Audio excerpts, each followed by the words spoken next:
Some people learn and play with this style, and they have to do it. I learned software. Slide.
Please join in a moment of centering silence so we can be fully present with each other this morning.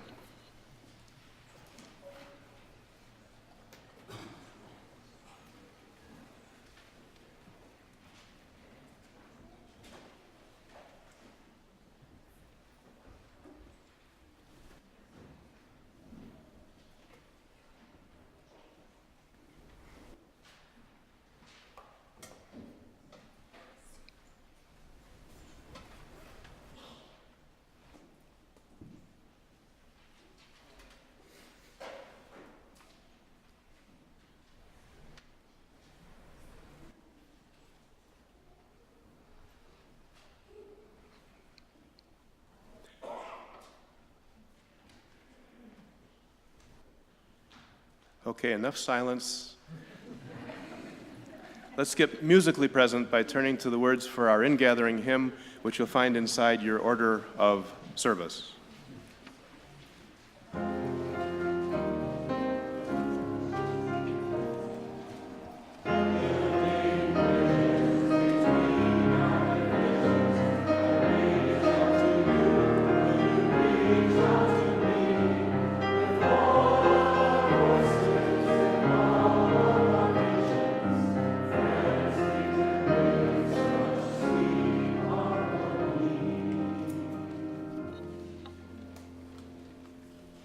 And the top of the morning to you. Happy day after St. Patrick's Day.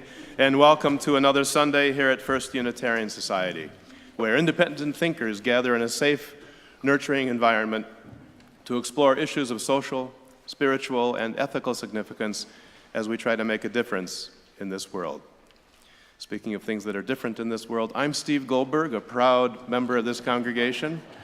And I'd like to extend a special welcome to any guests, visitors, and newcomers. If this is your first time at First Unitarian Society, I think you'll find that it's a special place. And if you'd like to learn more about our special buildings, stick around, and we would love to host you during the fellowship hour, where we can answer any questions you might have about FUS. And speaking of answering questions and taking care of each other, this would be a great time to silence those pesky electronic devices that you just will not need during the next hour. So while you're taking care of this simple but important task, I remind you that if you're accompanied today by a youngster and you think that young person would rather experience the service from a more private space, we offer a couple options for you, including our child haven in the back corner of the auditorium and some comfortable seating just outside the doorway in the commons, from which you and your young companion can hear and see the service. Only a couple announcements before we begin the service. Actually, just one announcement, and that is 47. There are 47 days remaining until Cabaret. On Friday evening, May 4th, we're going to take a Caribbean cruise, or a Caribbean cruise, either one. As part of our annual Cabaret fundraising party, a great opportunity to have fun with friends and make new friends. Stay tuned for more details. Again, how many days until Cabaret? 47. Wow, we're aligned already. Great. I told you we would be fully present with each other, and we will be fully present on May 4th, Friday evening, the Cabaret party. So with that, I invite you to sit back or lean forward to enjoy today's service. I think it will touch your heart, stir your spirits, and trigger one or two new thoughts. We're glad you're here.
We were put on this earth not to leave things the way that they were, but to interact with each other and with nature's harmony so as to enrich all that we touch. So let our being in the world become a mark of gracefulness, intelligence, and loving concern. And may this time together, the thoughts, the music, the conversation that we share, encourage us in these noble ends. May it help us to become more faithful and effective stewards of the many lives and of the planet that we cherish. I invite you to rise in body or in spirit for the lighting of our chalice.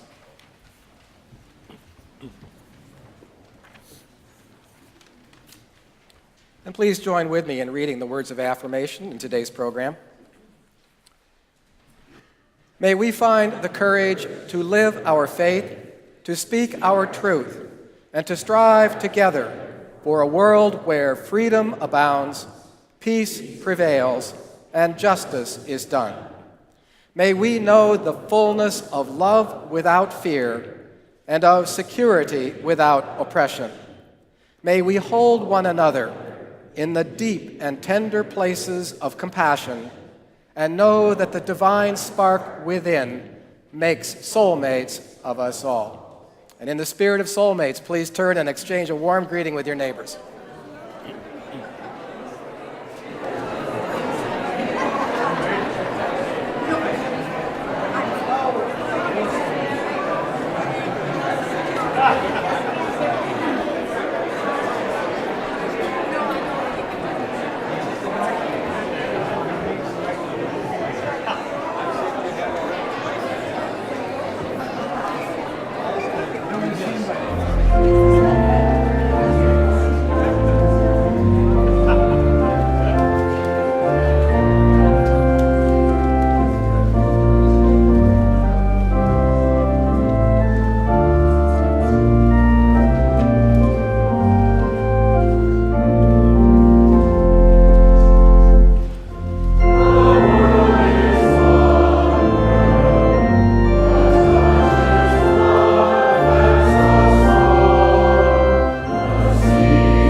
Please be seated. And at this time, we would invite the children to come forward for the message for all ages.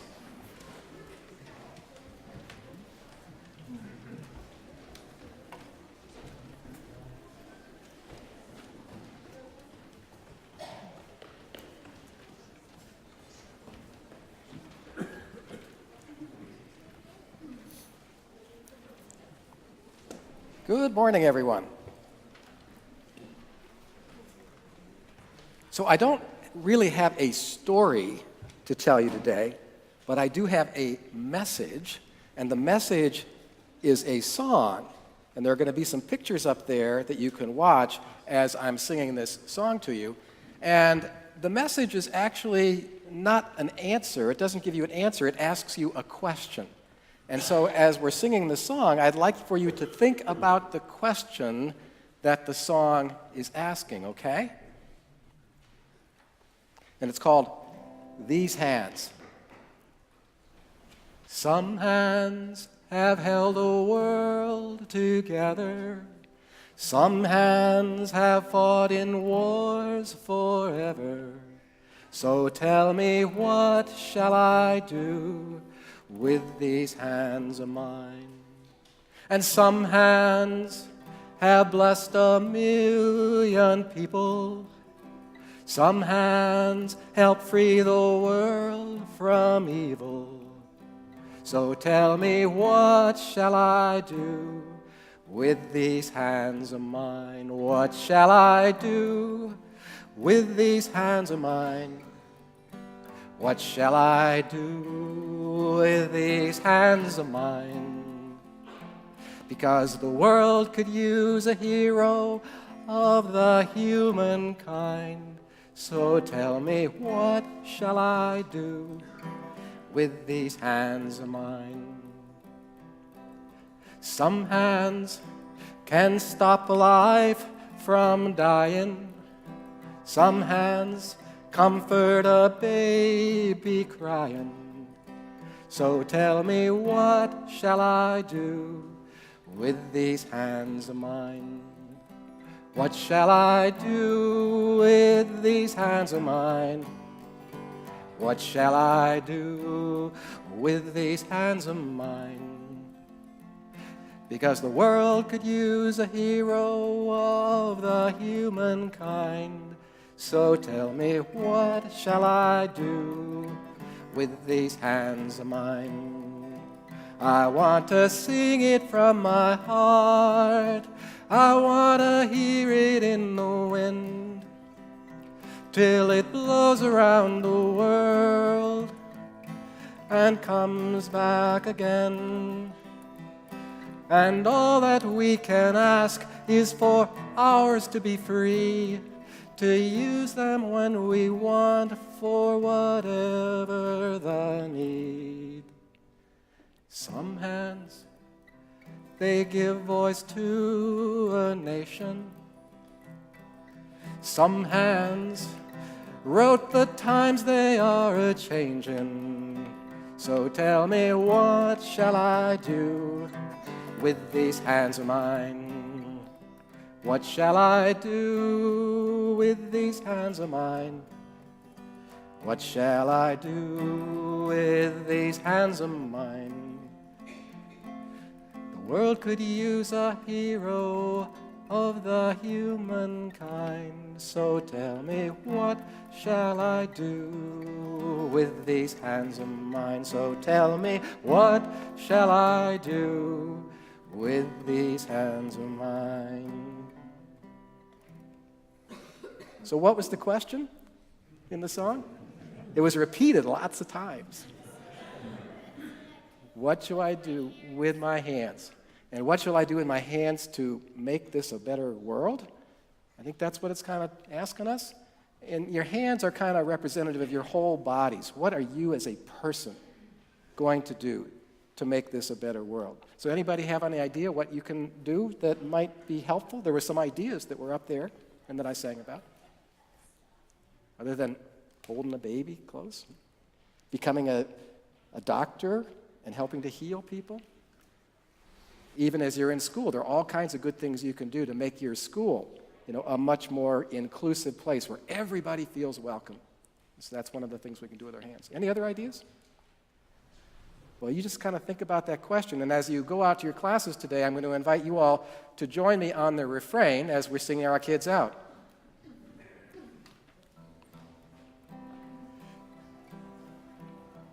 Time for class. So tell me, what shall I do with these hands of mine? What shall I do with these hands of mine? What shall I do with these hands of mine? The world could use a hero of the humankind. So tell me, what shall I do with these hands of mine?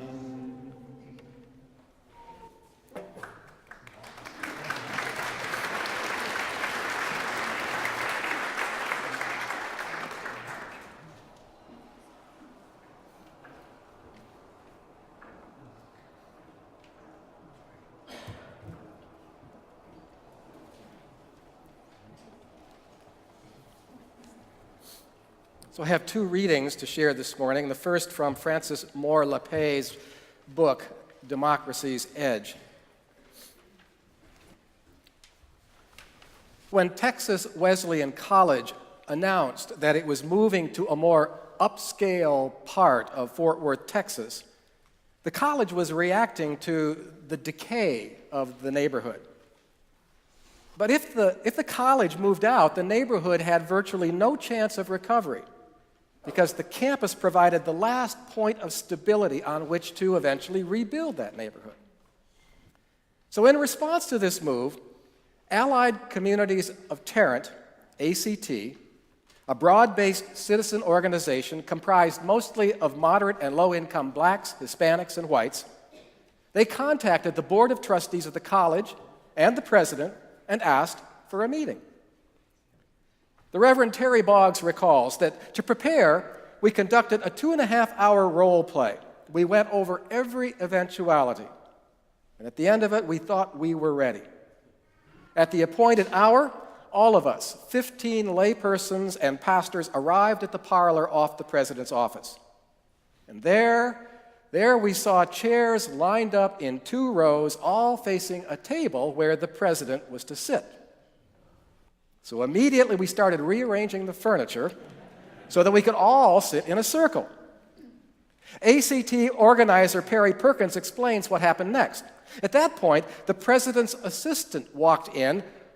"What are you doing?" he asked.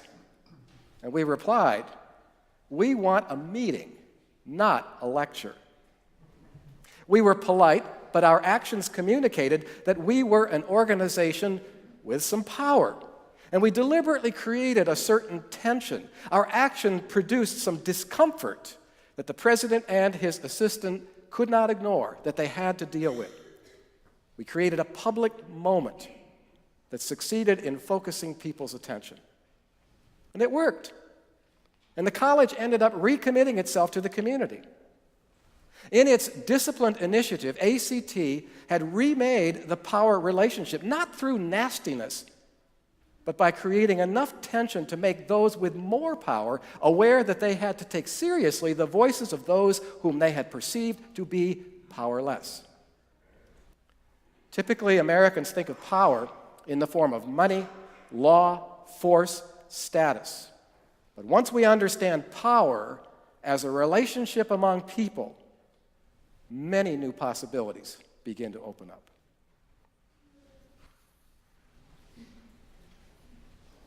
In a similar vein, this poem, "Hope is a Long, Slow Thing" by Marge Piercy. She writes, "I became a feminist, but I didn't get it all. So I have committed myself to the Church of Perpetual Subservience.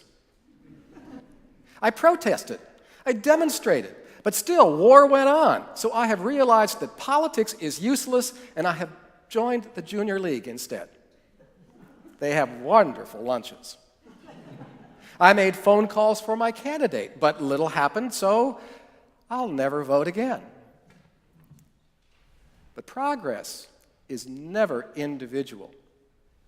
A wave crashes on our shore, traveling all the way from Africa, storming, eroding the cliff, grinding it down. But the same water is not what moved. We are droplets in a wave. Maybe I cannot, with my efforts, displace a rock, but the energy of the movement can force it from the way. Look back. My great-grandmother was killed in a pogrom. My grandmother gave birth to 11 children in a tenement, eating potatoes only sometimes. And my mother had to leave school in the 10th grade to work as a chambermaid that salesmen chased around the dirty bed. Nothing changed by itself, but was changed by work. And history records no progress that people did not sweat and dare to push.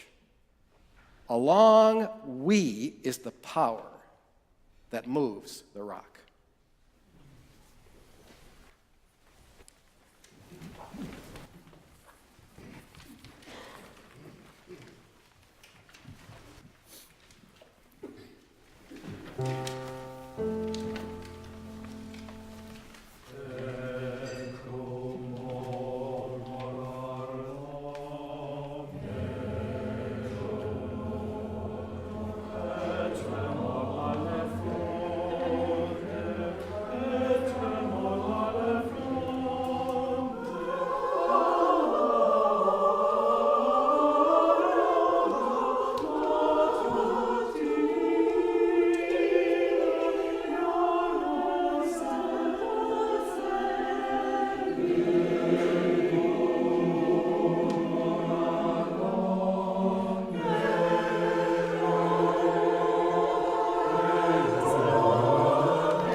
Thank you, Dan. Thank you, choir. Wonderful music. So everybody sleep well last night? I'm not someone who personally has a hard time sleeping.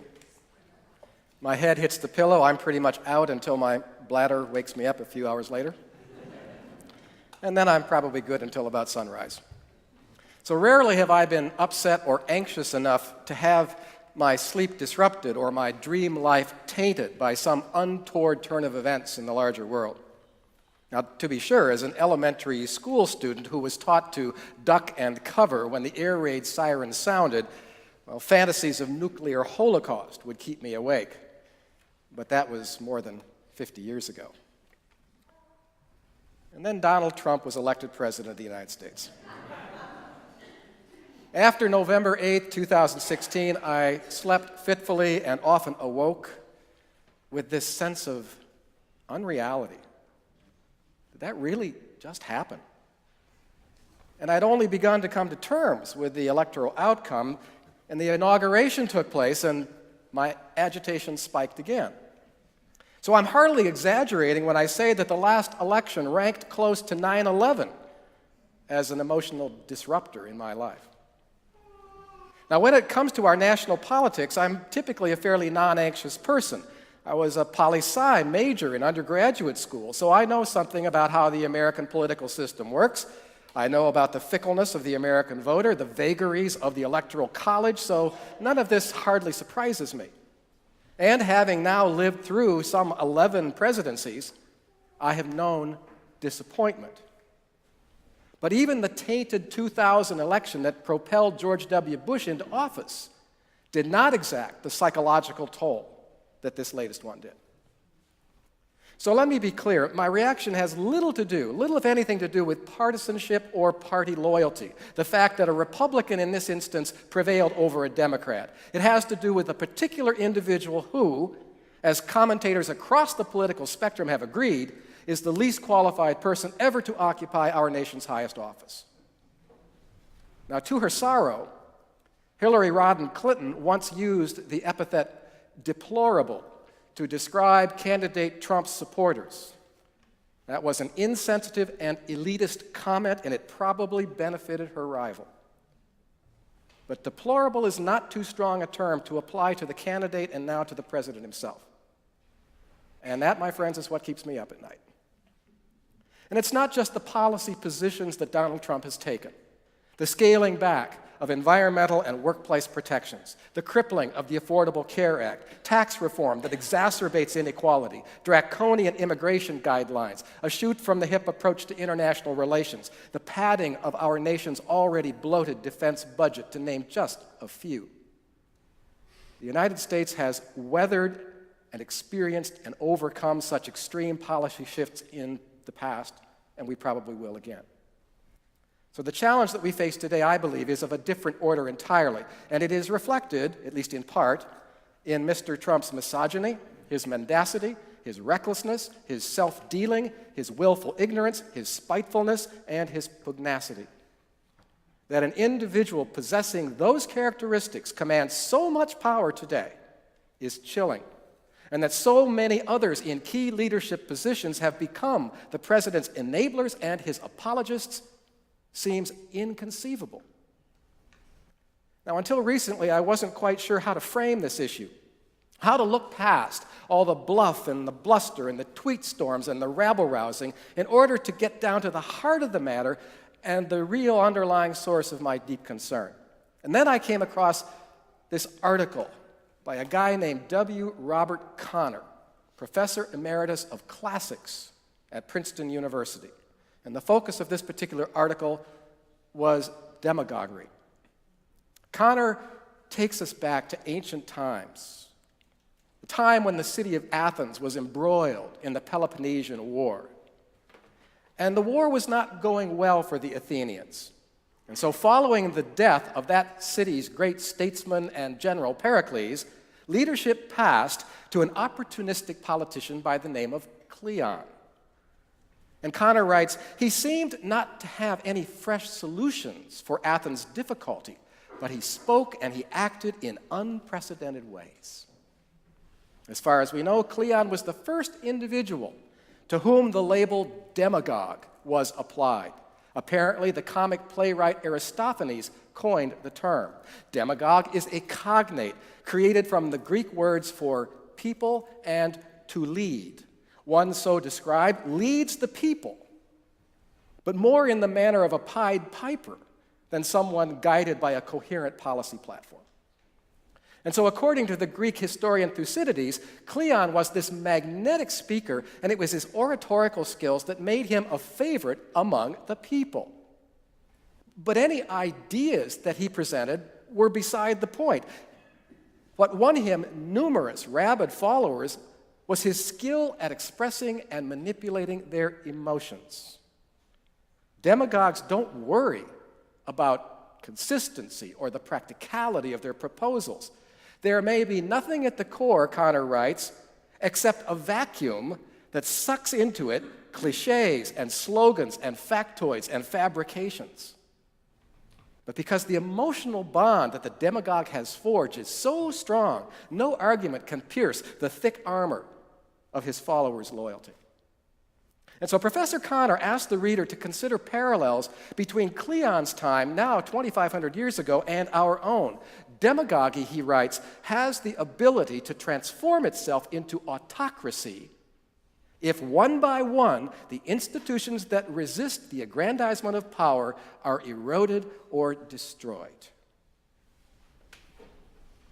If much of the foregoing seems vaguely familiar, it is because we've been exposed to enough of President Trump's mass rallies to have a pretty clear idea of what demagoguery looks and sounds like.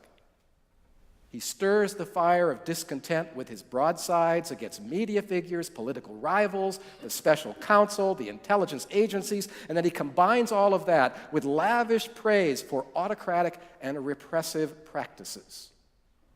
And Professor Connor finds all of this deeply troubling. Peter Sloterdijk is one of Europe's best-known public intellectuals, and he echoes these concerns. Trump and leaders like him, he says, are rage entrepreneurs, fear-mongers. His true significance, Sloterdijk says, lies in the way that he instinctively subverts the norms of modern government. And so instead of waiting for the crisis to impose his decrees get him the emergencies that he needs, and the playground for madness is vast. I don't think it's too great a stretch to say we're headed toward a crisis of democracy that we downplay and we dismiss to our peril.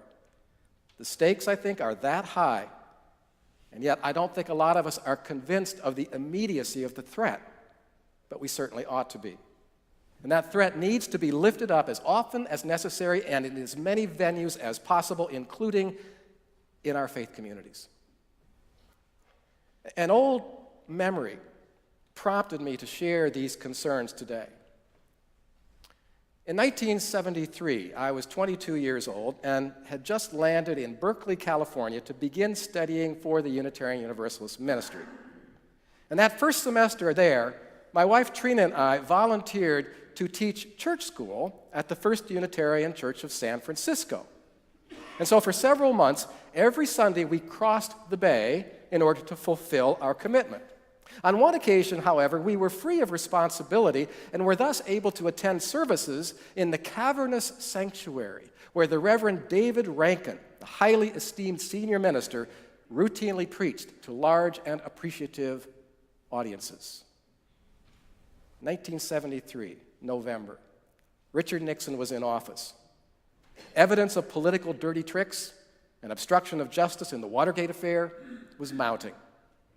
Months would still pass before the president would finally be forced from office. But that morning, November 1973, David Rankin said that the facts are now incontrovertible, and he called on Congress to begin impeachment proceedings.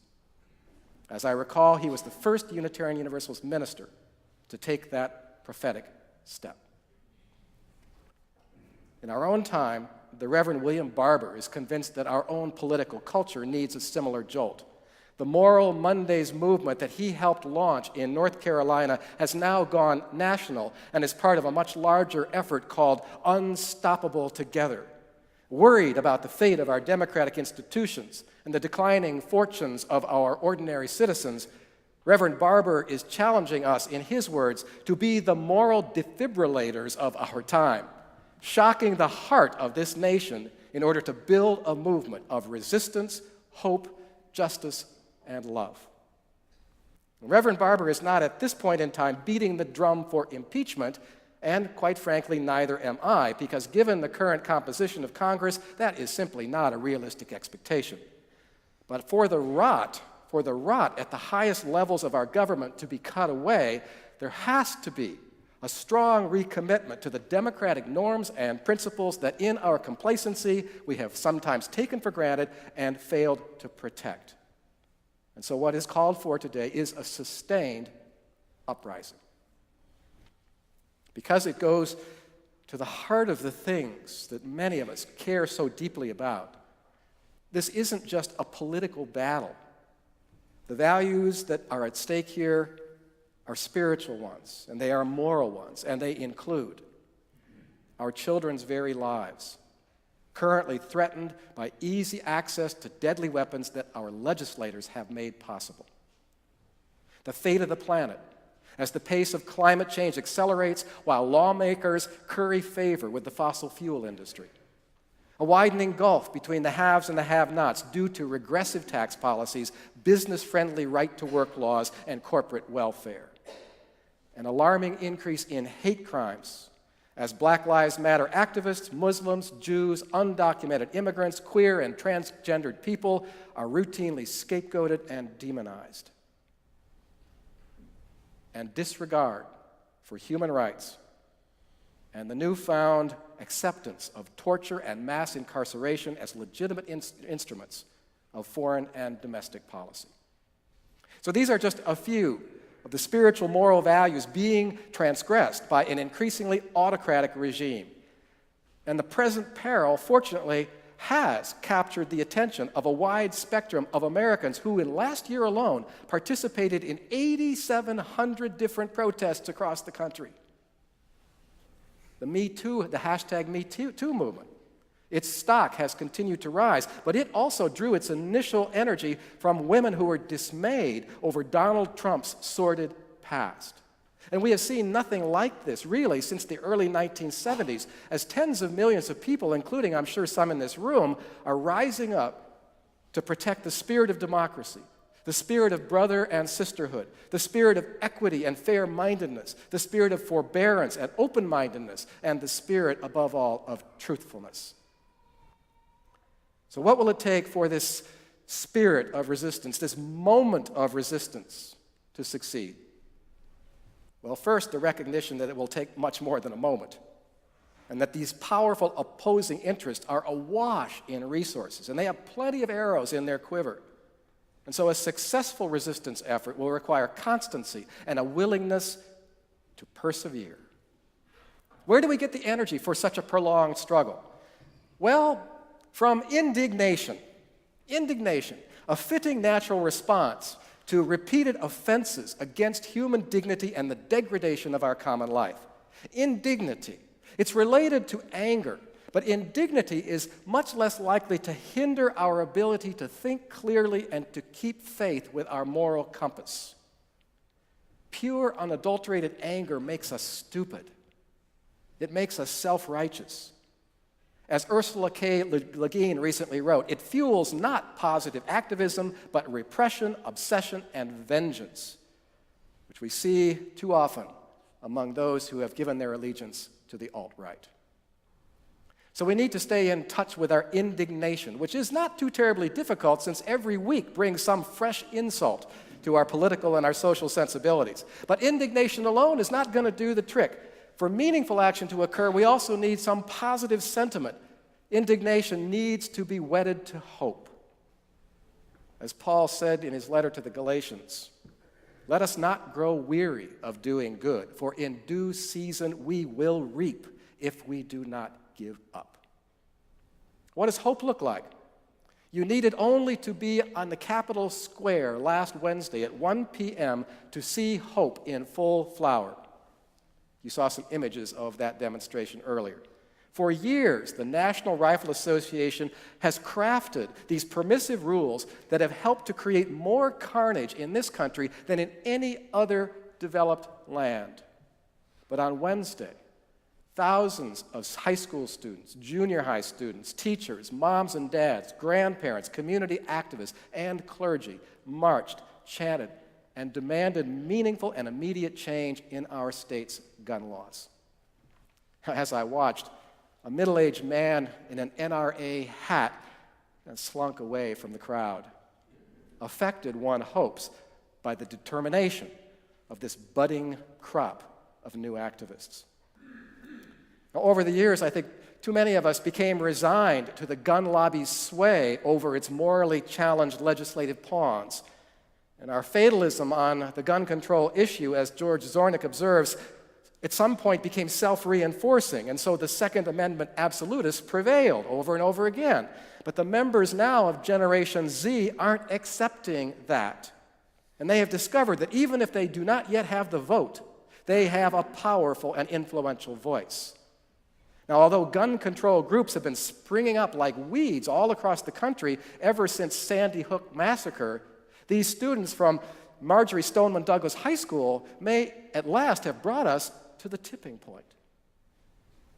And these young people weren't just indignant, and they weren't just filled with hope. They were also pretty darn savvy.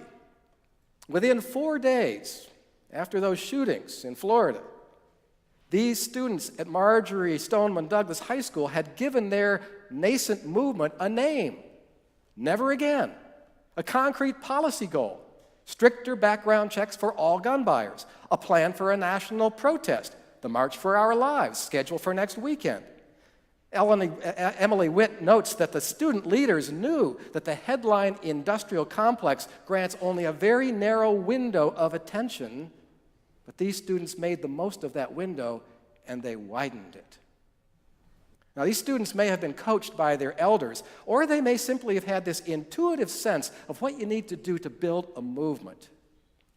You begin with passion and with a very clear sense of purpose, what you want to see done. You figure out how to engage the opposition on your own terms. Enough with all the prayers and condolences. Let's look to the elephant in the room. You establish a network, and you keep expanding it until it cannot be ignored. And you find ways to leverage media coverage, which in turn keeps the pressure on our legislators. And when all of this happens, Naomi Klein writes, you surprise the hell out of yourselves by being united and focused and determined.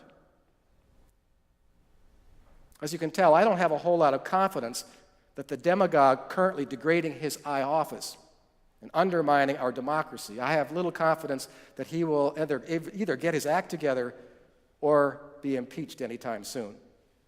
But a patient and persistent resistance can, in all of its myriad manifestations, such a resistance can prevent Mr. Trump from turning his worst impulses into public policy.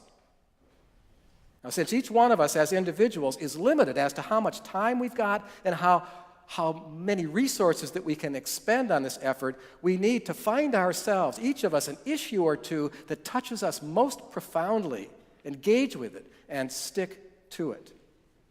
And if there is any kind of silver lining to the current presidency, it is that Mr. Trump has spawned an insurgency that it may be impossible to suppress. The political arena today is being flooded with voices that the powerful once felt safe to ignore, and that they can do so no longer.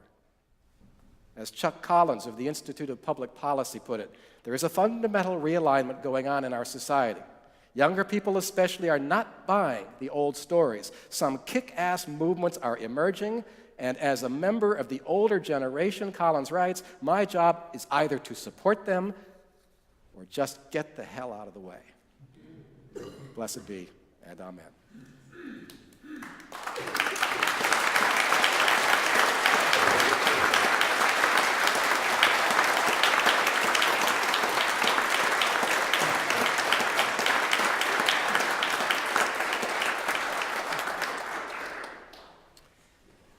Our Unitarian Universalist Service Committee does wonderful work throughout the globe, promoting justice, sustainability, and peace.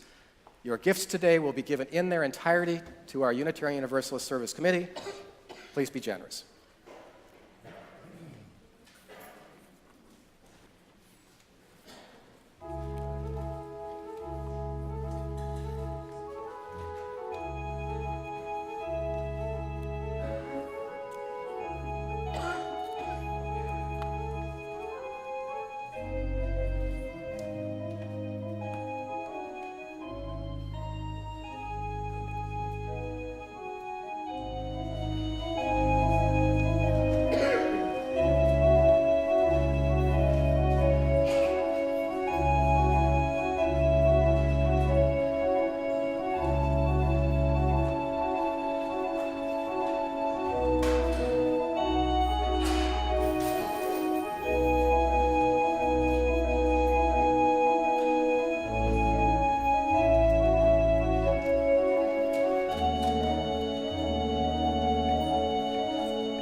We always thank you for your monetary gifts, either to First Unitarian Society or to the institutions that we support.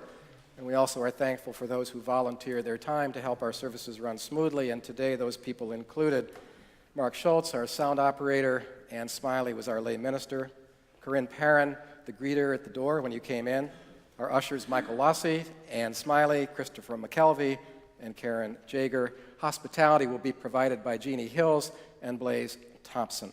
So we thank all of you. And we do also gather each week as a community of memory and of hope, and to this time and place, we bring our whole and sometimes our broken selves. We carry with us the joys and sorrows of the recent past, seeking here a place where these might be received and celebrated and shared. There was one entry in our Cares of the Congregation book that lives outside the middle doors today, and so we all wish that we hope that we can all send healing thoughts to Glenna Ellis, one of our elders here who is frequently here on Sunday mornings. But Glenna unfortunately suffered a heart attack in the early hours of this morning and is now resting at the UW Intensive Care across the way. So our very best wishes and our heartfelt prayers to Glenna Ellis this morning. And in addition to that concern just mentioned, I would also acknowledge any unspoken joys or sorrows that remain among us, and as a community of concern and caring, we also hold those close to our hearts. Let us participate in, share in just a moment or two of silence in the spirit of hope and empathy.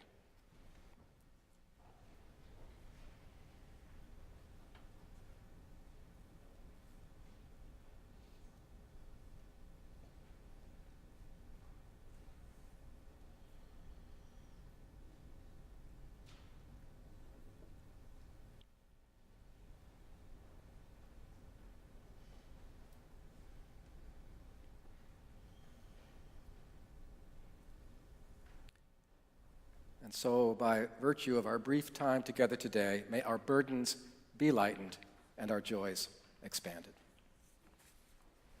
Please turn now to our closing hymn, number 163, and I invite you to rise in body or in spirit.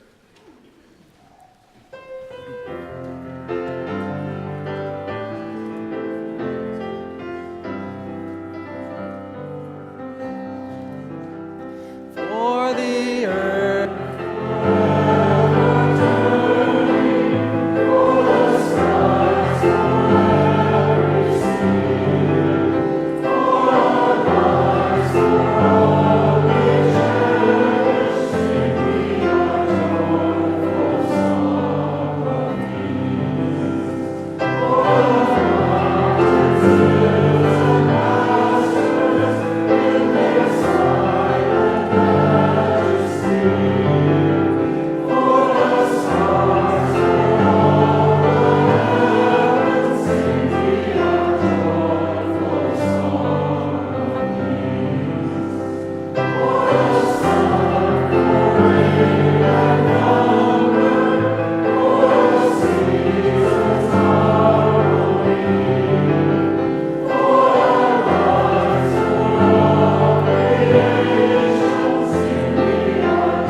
Please be seated for the benediction and the postlude. We close with these powerful words from Audre Lorde. I have come to believe that what is most important to me must be spoken, made verbal, and shared, even at the risk of having it bruised or misunderstood. We can sit in our corners mute forever while our sisters and our brothers and ourselves are wasted, while our children are distorted and destroyed, while our earth is poisoned. We can sit in our safe corners as mute as bottles, and we will still be no less afraid. We are going to die, if not sooner than later, whether or not we have ever spoken ourselves. My silence has not protected me. Your silence will not protect you. So let us recall the times we have remained silent, and then let us find our voices. Blessed be, and amen.